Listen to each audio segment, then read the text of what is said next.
રત્ન પહેરતી વખતે સાવધાની રાખવી ખૂબ જરૂરી હોય છે, નહીંતર તમારે ફાયદાને બદલે નુકસાન વેઠવું પડી શકે છે। આવું કેમ, જાણો આ અહેવાલમાં।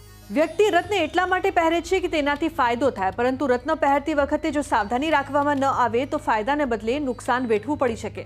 કોઈ લાયક વિદ્વાનની તપાસ કર્યા વિના રત્ન ન લેવું જોઈએ। ખામીયુક્ત રત્ન પહેરવાથી પણ જીવનમાં નુકસાન થાય છે। તે સિવાય નીલમ અને પુખરાજ કોઈ વિદ્વાનને દેખાડ્યા વિના ન લો। થોડો પણ ખામીયુક્ત પુખરાજ તમારા જીવનમાં ખળભળાટ પણ મચાવી શકે છે। ઉપરાંત તમારી સ્થિતિ અથવા સ્થિતિને અસર થઈ શકે છે। આ સિવાય નીલમમાં પણ કોઈ ખામી હોય તો અચાનક બનેલી ઘટનાઓની સંભાવના વધી જાય છે। લોકો આ કારણોસર ઘણીવાર નીલમ પહેરતા નથી। આ ખામી સિવાય રત્નોમાં ઘાટા લાલ પીળી ફોલ્લીઓ પણ હોય છે। ઉચ્ચ ગુણવત્તાવાળા રત્ન કટ, રંગ અને સ્પષ્ટતામાં ખૂબ સારા છે। હીરામાં આ બધી બાબતોનું ધ્યાન રાખવામાં આવે છે। પુખરાજ ગુરુ ગ્રહ માટે પહેરવામાં આવે છે। શુક્ર ગ્રહ માટે હીરા પહેરવામાં આવે છે। નીલમણી સૂર્યમાં બુધનું રત્ન છે। આ વસ્તુઓ સિવાય તમારે ક્યારે અને કયા સમયે રત્ન પહેરવો જોઈએ, તમારે ચોક્કસપણે જન્માક્ષરનો અભ્યાસ કરવો જોઈએ। ચડતી કુંડળી, દશા, મહાદશા વગેરે બધાનો અભ્યાસ કર્યા પછી જ રત્ન પહેરવો જોઈએ। રત્ન આપણા જીવનમાં ખૂબ જ મહત્વના હોય છે।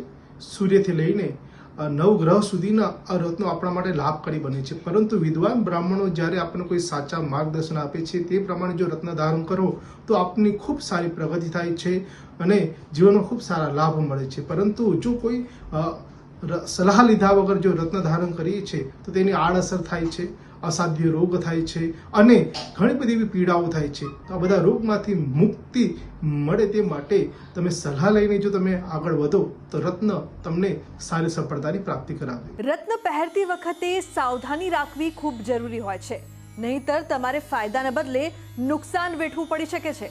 આવું કેમ, જાણો આ અહેવાલમાં। વ્યક્તિ રત્ન એટલા માટે પહેરે છે કે તેનાથી ફાયદો થાય, પરંતુ રત્ન પહેરતી વખતે જો સાવધાની રાખવામાં ન આવે તો ફાયદાને બદલે નુકસાન વેઠવું પડી શકે। કોઈ લાયક વિદ્વાનની તપાસ કર્યા વિના રત્ન ન લેવું જોઈએ। ખામીયુક્ત રત્ન પહેરવાથી પણ જીવનમાં નુકસાન થાય છે। તે સિવાય નીલમ અને પુખરાજ કોઈ વિદ્વાનને દેખાડ્યા વિના ન લો। થોડો પણ ખામીયુક્ત પુખરાજ તમારા જીવનમાં ખળભળાટ પણ મચાવી શકે છે। ઉપરાંત તમારી સ્થિતિ અથવા સ્થિતિને અસર થઈ શકે છે। આ સિવાય નીલમમાં પણ કોઈ ખામી હોય તો અચાનક બનેલી ઘટનાઓની સંભાવના વધી જાય છે। લોકો આ કારણોસર ઘણીવાર નીલમ પહેરતા નથી। આ ખામી સિવાય રત્નોમાં ઘાટા લાલ પીળી ફોલ્લીઓ પણ હોય છે। ઉચ્ચ ગુણવત્તાવાળા રત્ન કટ, રંગ અને સ્પષ્ટતામાં ખૂબ સારા છે। હીરામાં આ બધી બાબતોનું ધ્યાન રાખવામાં આવે છે। પુખરાજ ગુરુ ગ્રહ માટે પહેરવામાં આવે છે। શુક્ર ગ્રહ માટે હીરા પહેરવામાં આવે છે। નીલમણી